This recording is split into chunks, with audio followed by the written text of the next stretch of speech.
students, how are you all? I hope you all are doing good. Today we are going to study heat. Ready, steady, start. Mark the objects that you think are too cold as C and too hot as H. ये आप खुद से करेंगे. Concepts to know: heat, temperature, thermometer, measuring temperature, effect of heat, transfer of heat. We have noticed that woolen clothes keep us warm in winter. Your hand burns if you touch a hot vessel or boiling water. We enjoy eating cold ice creams and hot pizzas. We also feel the warmth of sun on a bright sunny morning. The heat and light from the sun support life on earth. The measurement of the sensation of hotness and coldness is called heat. Okay, देखिए आप लोगों ने ये notice किया होगा कि आप जब ज़्यादा सर्दी होती है तो आप वुलन क्लोथ्स पहनते हैं. ओके, क्यों पहनते हैं? ताकि आप खुद को वार्म रख सकें. ओके, अब जो हॉट डेज होते हैं आप उसमें कोल्ड ड्रिंक्स पीते हैं, हॉट पिज़्ज़ाज खाते हैं. ओके, देन आप ये जो सेंसेशन होती है हॉटनेस की या कोल्डनेस की, इसे हम क्या कहते हैं? हीट कहते हैं. ओके, अब सन है, सन के थ्रू आपको क्या मिलती है? हीट मिलती है. Okay, now let's study about heat. Heat is the form of energy that flows between objects due to the difference in temperature. What happens when you put water in a vessel and keep it out in the sun for 2 hours? What happens if you put milk in a vessel on a gas stove? In both cases, the liquid becomes warm or hot. Similarly, when you keep a cup of hot tea at room temperature, it becomes less hot after some time. This is due to the transfer of heat from the hot tea to the surrounding air. The heat is always transferred from the region of high temperature to the region of low temperature. Okay, देखिए क्या होगा अगर आप एक cup लेंगे और उसमें पानी लेंगे या फिर उसमें मिल्क लेंगे और उसे सनलाइट में छोड़ देंगे, तो आप ये नोटिस करेंगे कि कुछ देर में या तो फिर वो हॉट हो जाएगा या फिर वो थोड़ा वार्म हो जाएगा. उसी तरीके से अगर आपने चाय बनाई है, एक कप में चाय रखा है और रूम टेम्परेचर में आप हैं, तो जो उसकी हॉटनेस है वो थोड़ी सी कम हो जाएगी. ऐसा इसीलिए होता है क्योंकि जो वो हीट है वो आपकी सराउंडिंग से मिक्स हो जाती है. ओके, नाउ ये जो हीट है ये हमेशा ट्रांसफ़र हो जाती है किसी भी हाई टेम्परेचर के रीजन से लो टेम्परेचर के रीजन में. Okay, measuring heat. We generally decide whether a thing is hot or cold by simply touching it. Some objects feel hot while some feel cold. However, we cannot always rely on touch to decide whether an item is hot or cold. Let's understand this with the help of an activity. Okay, generally क्या होता है, कोई भी object ठंडा है या गर्म है, हम क्या करते हैं? उसे टच करके पता करते हैं कि वो गर्म है या ठंडा है, लेकिन हमेशा हम ये चीज़ नहीं कर सकते हैं. तो आइए इसे समझते हैं एक्टिविटी की हेल्प से. Lab activity 1. Objective: to understand that we can always identify cold and hot objects to touch. Materials required: 3 vessels, cold water, warm water and tap water. Procedure: take 3 vessels, fill 1 vessel with cold water, the second with normal tap water and the third vessel with warm water. Ensure that the water is only warm such that your hand does not get burned. Dip your right hand in cold water and left in warm water. After a minute, dip both your hand together in normal water. Observation: your right hand will feel warm and left hand will feel cold. Inference: this proves that your body cannot measure the temperature correctly. ये आप खुद से करेंगे. Temperature: the above activity shows that hot and cold are relative terms. By touching, we can only tell that one object is colder than the other, but not the exact difference between the temperatures of the two. Thus, the degree of hotness or coldness of an object is called the temperature. To measure the temperature accurately, we use an instrument called the thermometer.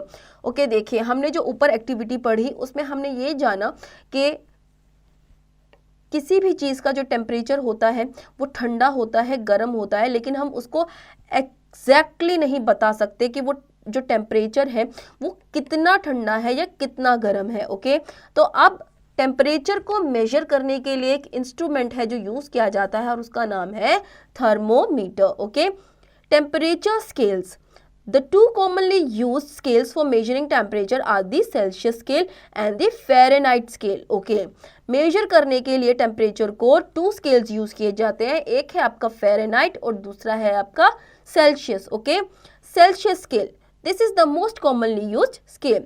The lower point temperature at which water freezes at sea level is 0 degrees Celsius and the upper point temperature at which pure water boils at sea level is 100 degrees Celsius.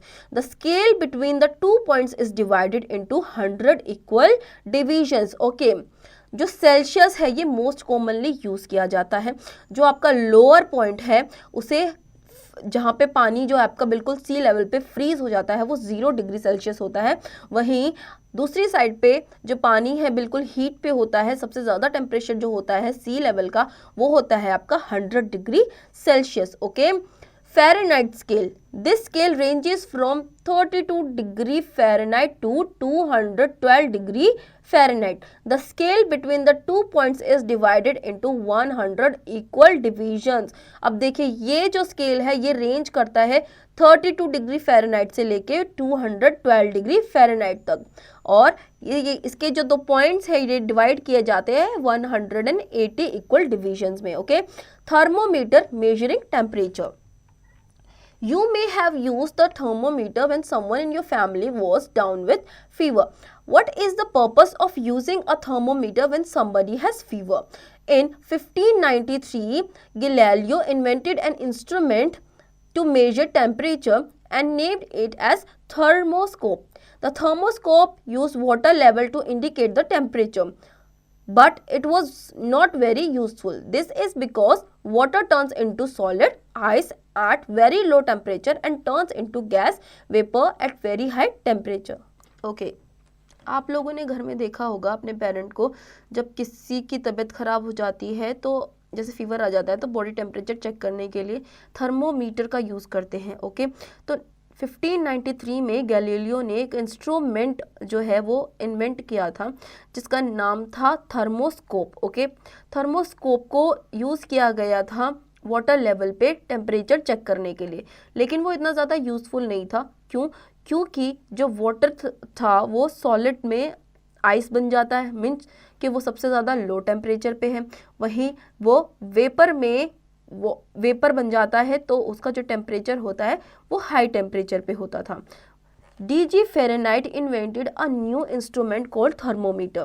The thermometer worked on almost the same principle as that of a thermoscope, but it used mercury in place of water.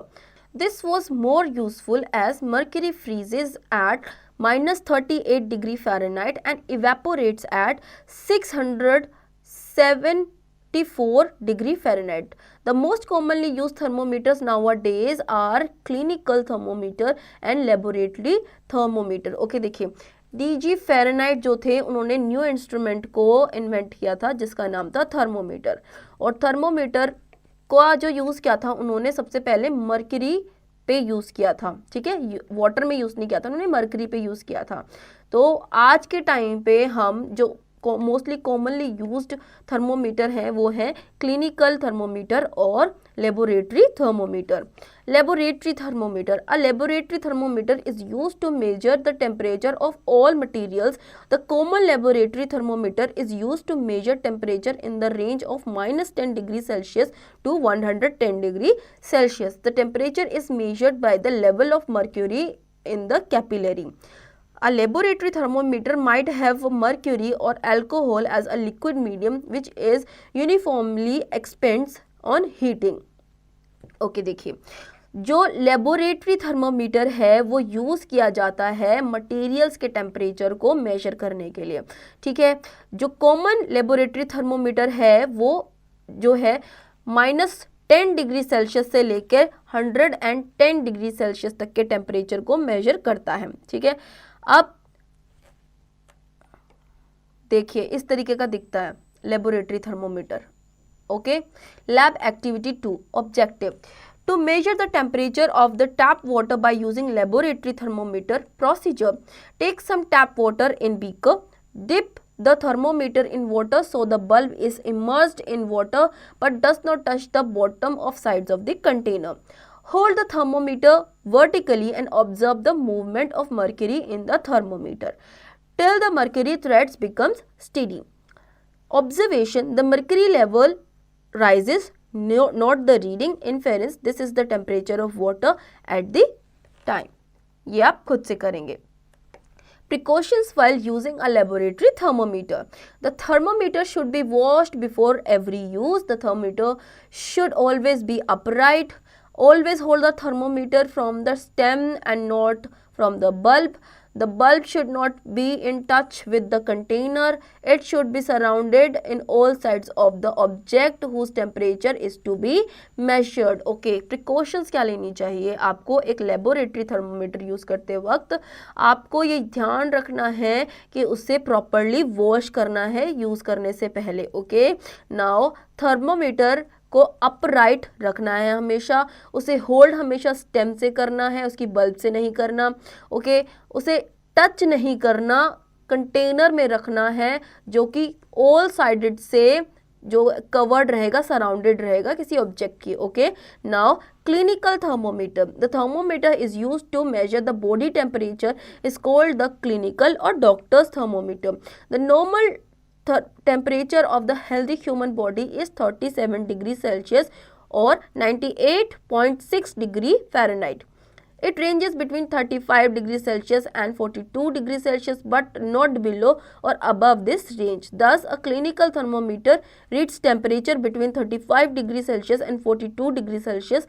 In Fahrenheit clinical thermometer, the temperature ranges is from 94 degree Fahrenheit to 108 degree Fahrenheit. Okay, देखिए जो ये आपने देखा clinical thermometer जो होता है ये doctors के द्वारा यूज़ किया जाता है. इसे क्लिनिकल या फिर डॉक्टर थर्मोमीटर बोलते हैं. ये जो ह्यूमन बॉडी होती है उसका टेम्परेचर चेक करने के लिए यूज़ किया जाता है. तो ह्यूमन बॉडी का जो नॉर्मल टेम्परेचर यहाँ पे बताया गया है वो है 37 डिग्री सेल्सियस या फिर 98.6 डिग्री फ़ारेनहाइट. ओके, अब ये जो रेंज करता है ये करता है आपका 35 degree Celsius and 42 degree Celsius के बीच में. ये ना तो इसके बिलो जाता है ना इसके अबव जाता है. ओके, देख लीजिए यहाँ पे पिक्चर में क्लिनिकल थर्मोमीटर कैसा दिखता है. Okay, the clinical thermometer has a constriction और kink in the capillary tube just above the bulb.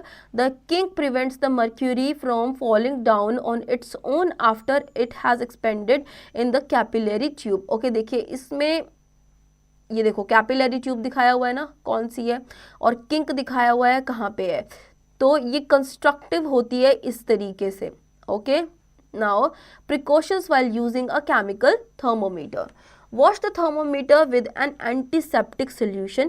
Next, ensure that the mercury level is below 35 degrees Celsius. If not, give a few jerks to the thermometer so that the mercury level fall down. देखिए जो thermometer है वो हमेशा antiseptic solution से आपको wash करना है. Okay, उसके बाद आपको ये ध्यान रखना है जो लेवल है वो 35 डिग्री सेल्सियस के बिलो होना चाहिए. अगर नहीं है तो उसको आपको कुछ जर्क्स देनी है थर्मोमीटर को, जिसकी वजह से उसका लेवल जो है इस तरीके से डॉक्टर्स देते हैं ना, इस तरीके से, ठीक है, जिसकी वजह से उसका लेवल जो है वो डाउन चला जाए. Now place the thermometer bulb properly under either your tongue or your arm for at least 1 minute so that the bulb is in contact with your armpit. Remove the thermometer and hold it horizontally at your eye level to read the temperature accurately. Do not touch the bulb or thermometer. Note down the reading till which the mercury has expanded. Write down the unit also. Wash the thermometer again after using it. Keep it in box at a safe place since mercury is very toxic metal and is difficult to dispose it of when a thermometer breaks. Okay, देखिए उसको 35 degree Celsius से नीचे लेके आना है. Okay, temperature को. उसके बाद आपके टंग के नीचे या फिर आर्म के नीचे उसे रखना है एटलीस्ट 1 मिनट तक, और उसके बाद उसे लेना है, अपनी आइज़ के पास लेके आना है, आपको चेक करना है कि कितनी यूनिट्स जो हैं वो है थर्मामीटर पे। ओके, उससे आपको पता चल जाएगा कि टेम्परेचर जो है, बॉडी टेम्परेचर है वो कितना है, यूनिट कितनी है। ओके, उसको यूज़ करने के बाद आपको प्रॉपरली वॉश करना है और उसे किसी सेफ जगह पे रखना है, ताकि उसका जो बल्ब है, और उसके बल्ब को टच नहीं करना, उसको सेफ जगह पे रखना है। Okay, now comparison and contrast for converting temperature expressed on a different scale following formula can be used. Okay, temperature को एक्सप्रेस किया जा सके डिफरेंट स्केल पे, तो एक फॉर्मूला है जो कि यूज़ किया जाता है, C-0/100 is equals to F-32/180. Okay, digital thermometer. A digital thermometer is a good replacement of mercury clinic thermometer.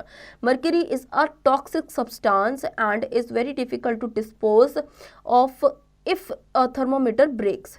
In a digital thermometer, the temperature is displayed in a numeric form. Okay, देखिए, जो digital thermometer है वो अच्छी replacement है आपके mercury clinical thermometer से।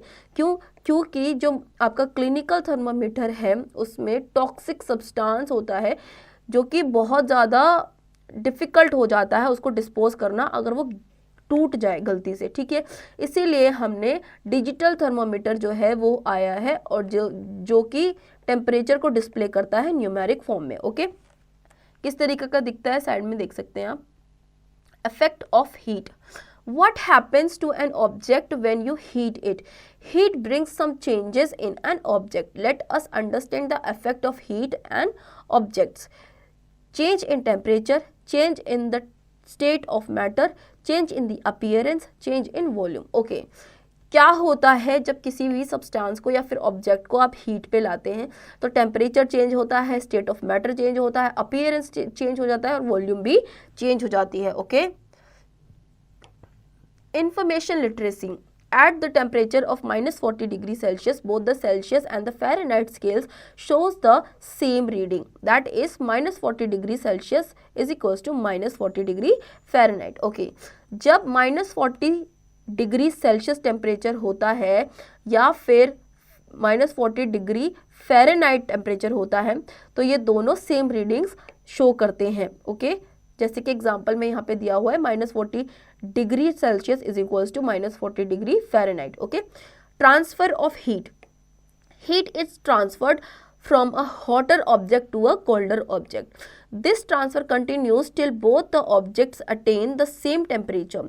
Heat energy can be converted into other forms of energy like mechanical energy, electrical energy, etc. Similarly, other forms of energy can be converted into heat energy. The heat energy is also known as thermal energy. Heat is measured in calories and joules. Okay.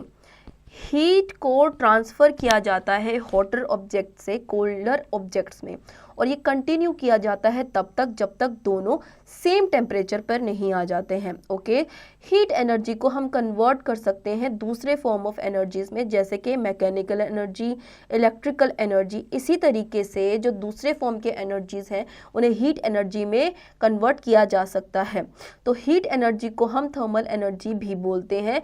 इसे major किया जाता है calories या फिर joules में। Okay, difference between heat and temperature. Heat, temperature. Heat is a form of energy. Temperature is the degree of hotness or coldness. Heat causes a change in the temperature of the body. Temperature is the effect of heat. Heat is measured in calories or joules. Temperature is measured in degree Celsius और degree Fahrenheit. दोनों में difference बताया गया है। Heat जो है energy का form है, टेम्परेचर जो है वो डिग्री बताता है हॉटनेस और कोल्डनेस में। हीट जो है टेम्परेचर में चेंजेस लाती है, बॉडी में चेंजेस लाती है। ओके, नाउ टेम्परेचर जो है वो अफेक्ट करता है हीट को। हीट जो है वो मेजर की जाती है कैलोरीज और जूल्स में, वही टेम्परेचर जो है वो मेजर किया जाता है सेल्सियस और फ़ारेनहाइट में। The three ways in which heat can be transferred are conduction, convection and radiation. Let's study more about them. Okay, three ways यहाँ पे बताए हुए हैं जिसमें हीट को हम ट्रांसफ़र कर सकते हैं: conduction, convention and radiation. Conduction, which one end of an iron rod is placed on the flame, it start heating. Slowly, the heat travels to the other end which starts to feel hot. The heat is transferred to all parts of the object and to other objects which are directly in touch of the object being heated. Thus, the process by which heat transfer from hotter end of an object to its colder end is known as conduction. Okay. देखिए, अगर एक road लिया जाए और उसका एक and हम flame पे रखें तो वो धीरे धीरे हीट होना शुरू होगा। हमें ये पता है अगर उसका एक एंड जो है वो हीट होना शुरू हो रहा है तो जो हीट है वो धीरे धीरे दूसरे एंड तक पहुंचेगी, जिसका मतलब वो जो ऑब्जेक्ट है उसमें हर एक एरिया में हीट पहुंचेगी। तो ये जो प्रोसेस होता है इसको हम बोलते हैं conduction. Okay, let's understand this by following activity. Lab activity 3. Objective: to show the transfer of heat by conduction. Materials required: iron rod, wax, candle and 2 bricks. Procedure: take an iron rod, fix a few small pieces of wax at equal distances on it. Fix the rod between 2 bricks in such a way that the wax pieces are face downwards. Now heat the free and the rod with the candle. Observation: the wax piece nearest to the heated end falls first, whereas the fastest piece falls off last. Inference: heat travels from the hotter end to the colder end, that is heat transfer by conduction. ये आप खुद से करेंगे। Conditions for conduction: the transfer of heat by conduction takes place in all states of matter, that is solid, liquid and gases. It occurs most easily in solid, less easily in liquid, but hardly at all in gases. The two objects should be at different temperatures. The two objects should be in contact with each other. Heat flows from the region of higher temperature to that of the lower temperature until the temperature of both become equal. This is called thermal equilibrium. Conditions क्या होती है conduction की? देखिए, हम heat को transfer कर सकते हैं कंडक्शन से तब जब ये ऑल स्टेट ऑफ मैटर्स में होती है, जैसे कि सॉलिड, लिक्विड और गैसेस। अब सॉलिड में इजीली हो जाती है, लिक्विड में लेस इजीली होती है और गैसेस में डिफ़िकल्ट होता है, हार्ड होता है।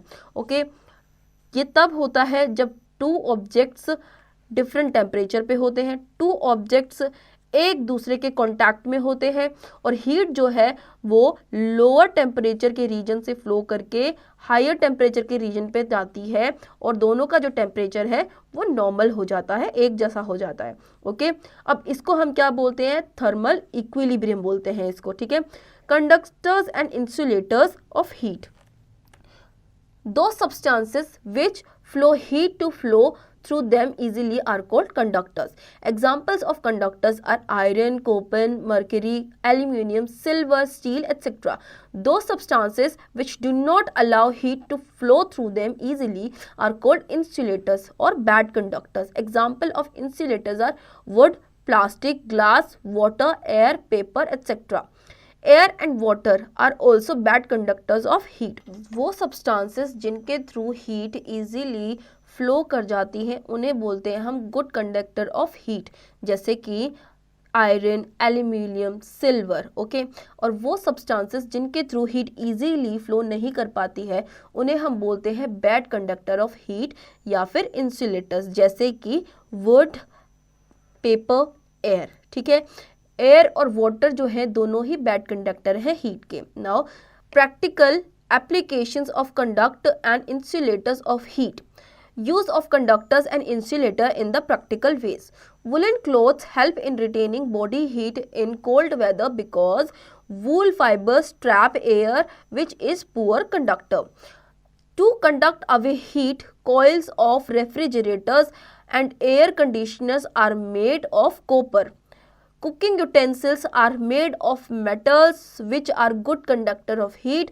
On the other hand, their hands are made of wood and bakelite which do not get hot and allow easy handling for hot utensils because they are bad conductor of heat. Okay, देखिए, okay, सर्दियों में जो हम woollen clothes पहनते हैं वो हमें heat देता है, वार्म देता है। ठीक है, तो जो बाहर की कोल्डनेस है वो हमारी बॉडी तक नहीं आ पाती है, वो उसे रोक के रखता है, तो it is a bad conductor of heat, wool. Okay, अब हीट हो गया, कॉइल हो गया, ओके, रेफ्रिजरेटर्स में कॉइल लगाई जाती है, और आपके जो एयर कंडीशनर्स हैं उनमें भी कॉइल, ये कॉपर का यूज़ किया जाता है। तो कॉपर जो है वो बैड कंडक्टर है हीट का।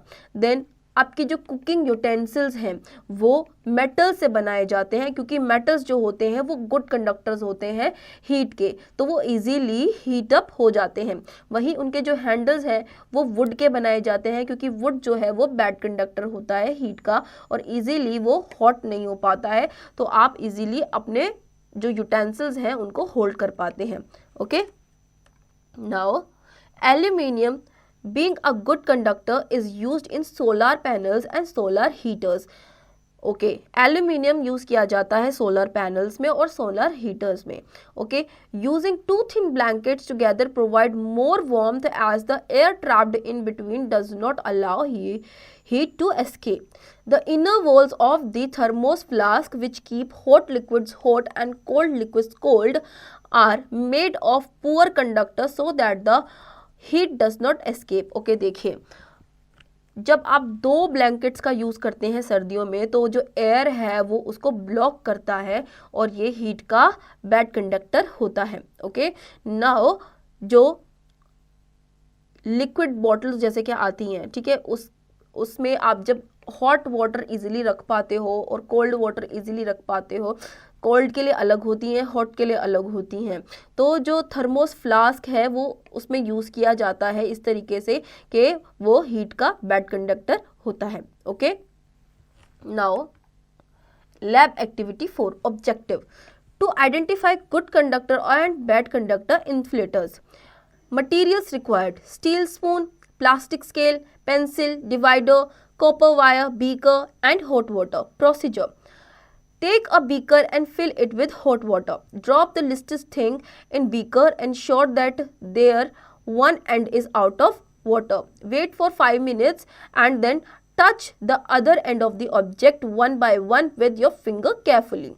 Write the observation in the given table. Article, material of the article, does it get hot? Yes, no. Good conductor, bad conductor. Steel spoon, plastic scale, pencil, divider, copper wire. Inference: some materials that allow heat to pass through them are called conductors. Materials that do not allow heat to pass through them are called insulators. ये आप खुद से करेंगे। Convection: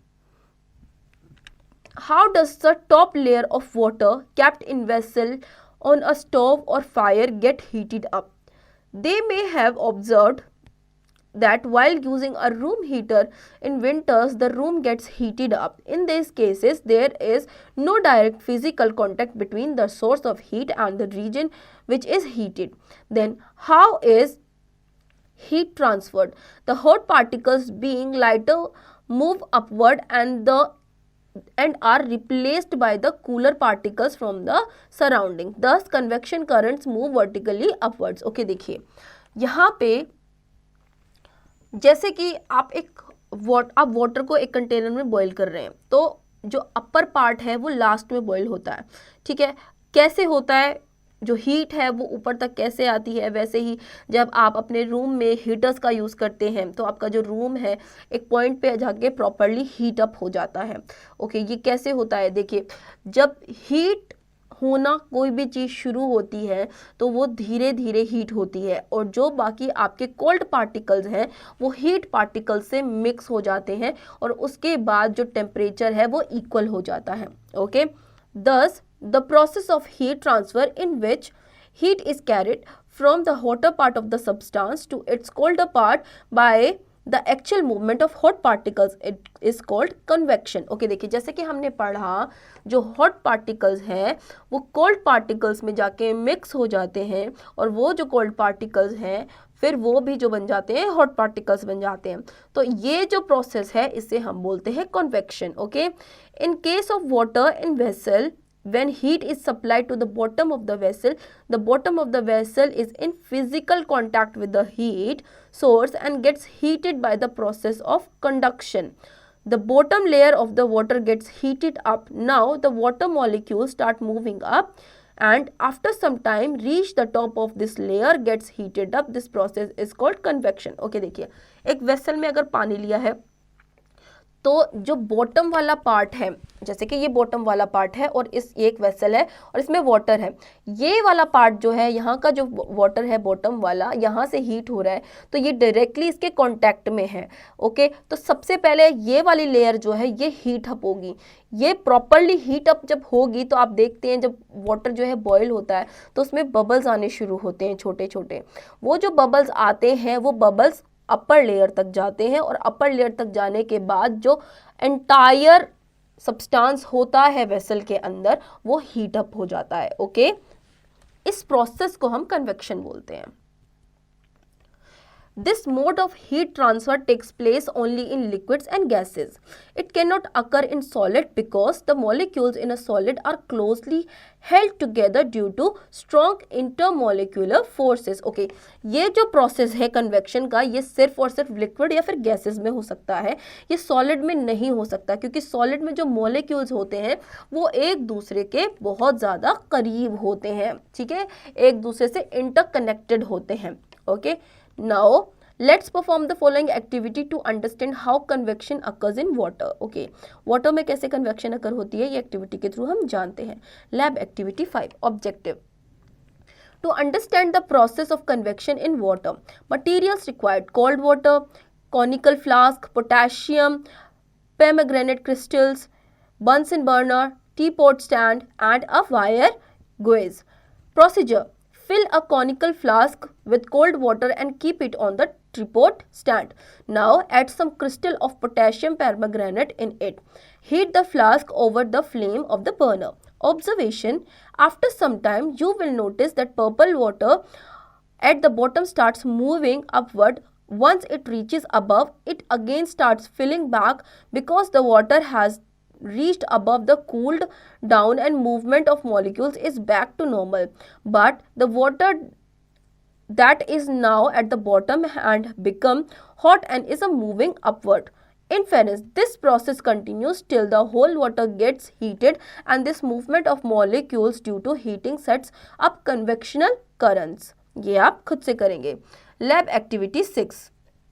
Objective: to demonstrate that heat transfer occurs in air by convection. Materials required: candle and matchstick. Procedure: light the candle carefully. Keep one hand above the flame and the other hand on the side of the flame. Do it under the supervision of your teacher. Observation: the hand on the top feels hotter than the hand on the side of the flame because of the air near the flame get heated, rises up due to the convection, making the heat on the top feel hotter. This air is then replaced by the cooler air in the side of the flame. In fairness, convection does not occur on the side and so the hand feels less hot. ये आप खुद से करेंगे। Practical application of convection. Exhaust fans are placed on the top of the ceiling level so that the hot air, smoke rising due to convection, can be blown out through them. Fresh air enters the room through the doors and the windows. Okay, आपकी kitchens में mostly या फिर rooms में exhaust fans होते हैं। Okay, exhaust fan वो इसलिए लगाए जाते हैं क्योंकि ताकि जो रूम का हीटेड टेम्परेचर है वो बाहर की तरफ जा सके और जो फ्रेश एयर है वो अंदर की तरफ आ सके। ओके,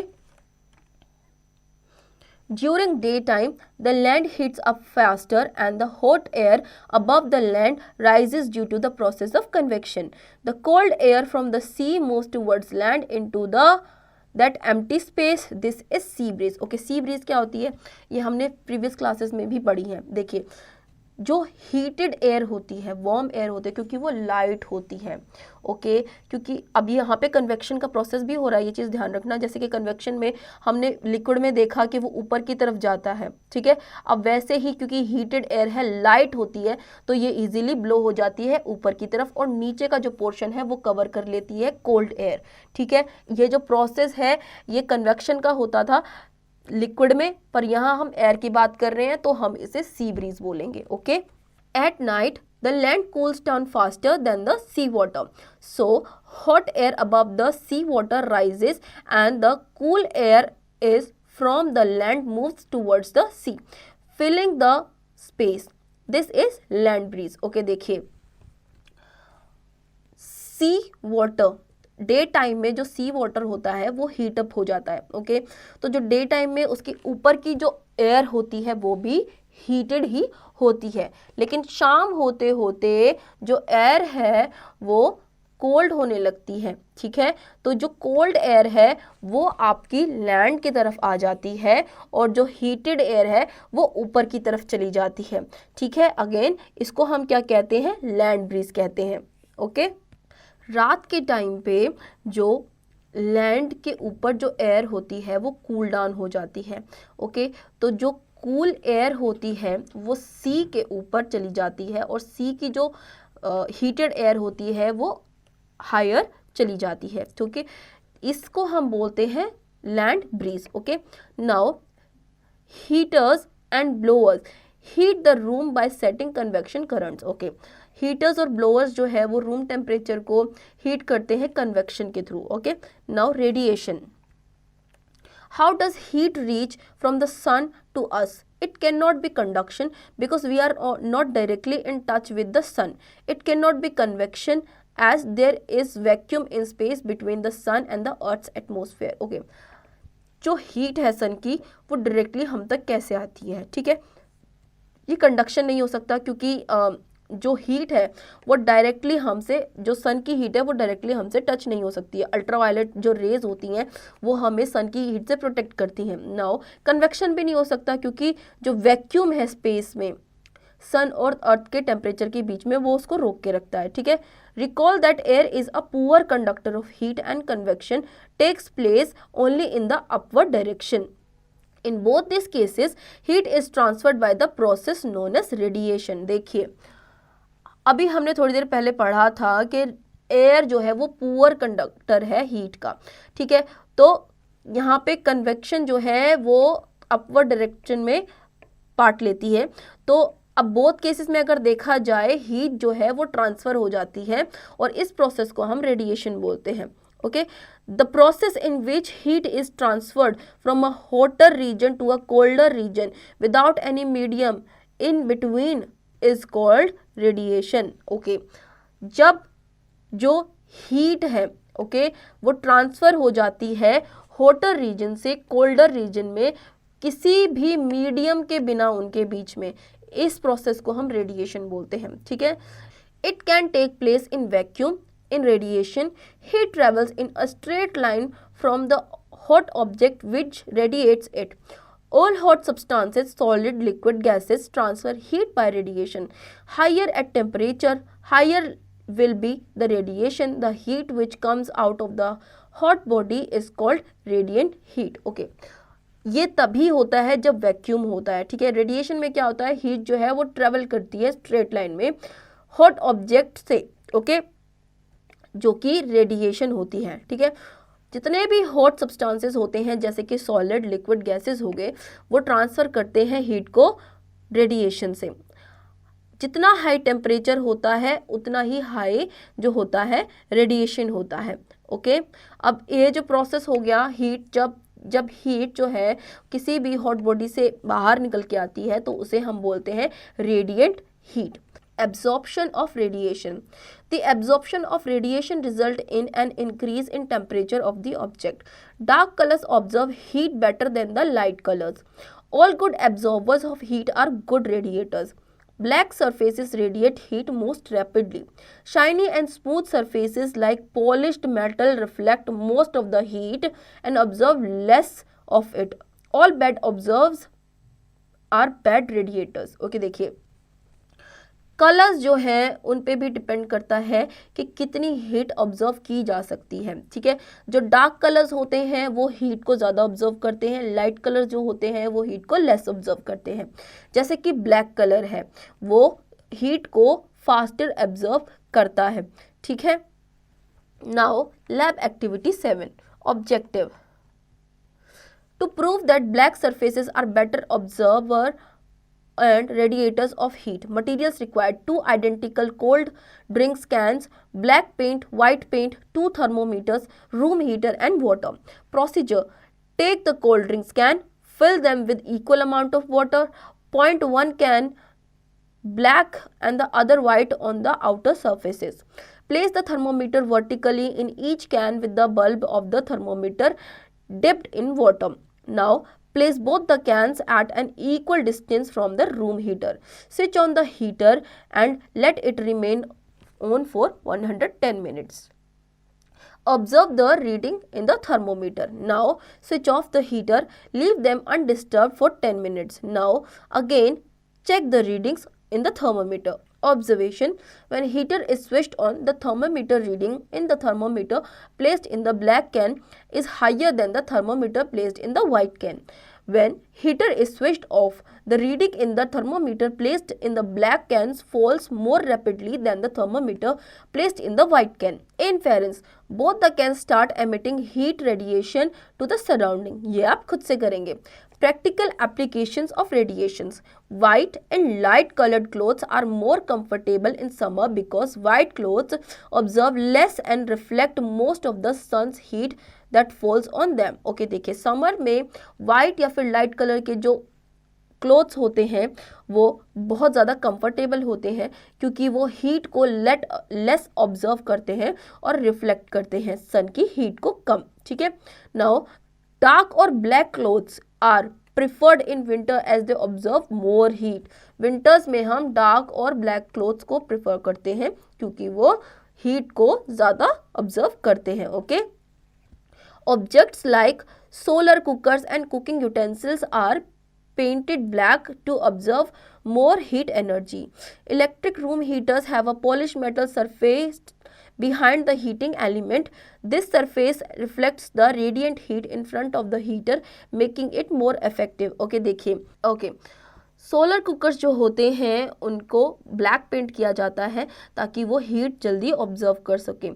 ठीक है. वहीं जो हमारे रूम हीटर्स होते हैं उनमें पॉलिश्ड मेटल लगाया जाता है. उन जो हीटिंग मटेरियल होता है उसके पीछे, ठीक है, पॉलिश मेटल लगाया जाता है जिसकी वजह से जो हीट है वो जल्दी से रूम को हीट कर देती है. Okay. Difference between conduction, convection and radiation. Conduction, convection, radiation. Physical contact present, physical contact optional. No physical contact takes place in 3 states of matter, takes place only in gases and liquids. No medium required. Heat flows in all directions. Heat flows only in upward direction.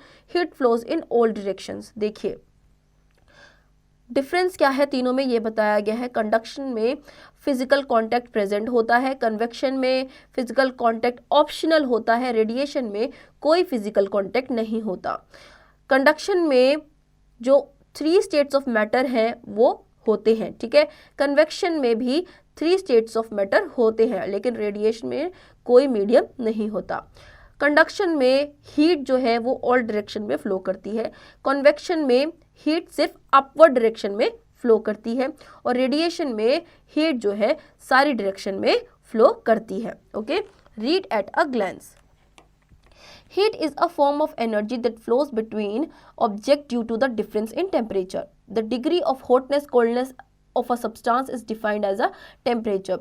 Temperature is measured by an instrument called the thermometer. There are 2 common scales used in the thermometer, Celsius and Fahrenheit. Human body temperature is measured with the clinical thermometer. It reads temperature between 35 degrees Celsius and 42 degrees Celsius. Normal body temperature is 37 degrees Celsius. The most commonly used scale is measured temperature is Celsius degree Celsius scale. Laboratory thermometer with a range of minus 10 degrees Celsius to 100 degrees Celsius is used to measure temperatures of objects, materials other than the human body. The 3 modes of heat transfer are conduction, convection and radiation. In conduction, heat is transferred due to the physical contact. In convection, heat is transferred by the bodily motion of particles of the medium. In radiation, no medium is required. In gases and liquids, heat is transferred by convection.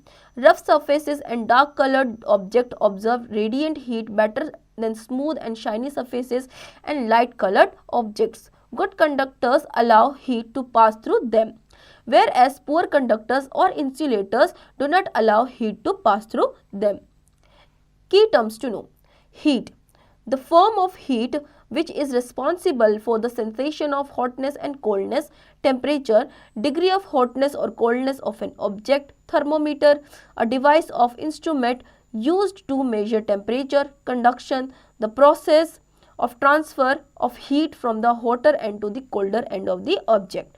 Conductor, a substance which allows heat to flow through it easily. Convection, method in which heat is transferred by the movement of molecules.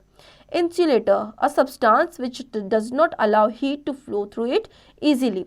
Radiation, method in which the transfer of heat does not need any medium in between. So students, I hope आपको ये chapter समझ में आया होगा. अब इसके exercise की practice आप खुद से करेंगे.